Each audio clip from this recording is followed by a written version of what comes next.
הנה הרדיאטור מזגן, פה החיבורים לצנרת של המזגן, של הטויוטה קאמרי. פה זה המתקן שבתוכו נמצא מייבש, הוצאתי את המייבש הישן.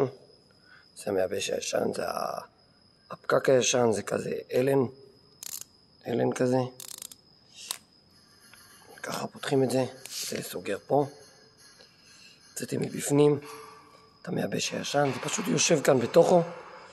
וזה סופח נוזלים, סופח רטיבות שיכולה להזיק למערכת.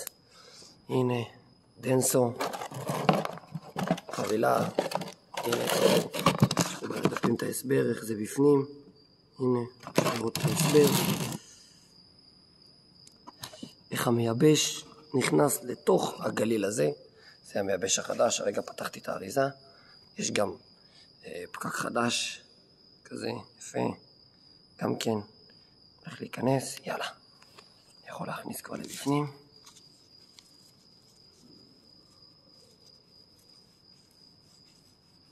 זהו, זה הכל. עכשיו הרדיאטור מזגן הזה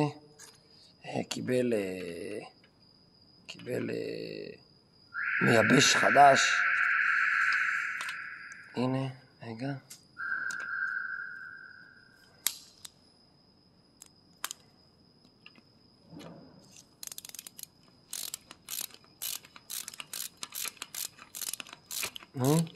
תיכנס.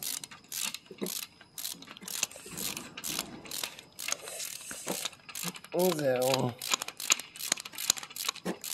מאמזון, כן. דנסו, מקורי.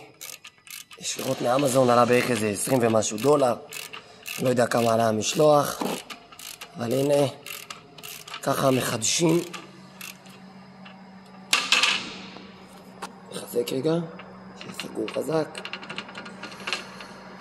שלא יברח גז. יאללה, נראה לי מספיק חזק, לא צריך להשתגע. זהו. חדש. זה מגיע עם עוד איזה פלסטיק, כי לפעמים צריך מתאם אחר, אני לא יודע. פה לא היה צריך. עשיתי בדיוק מה שהיה, החזרתי.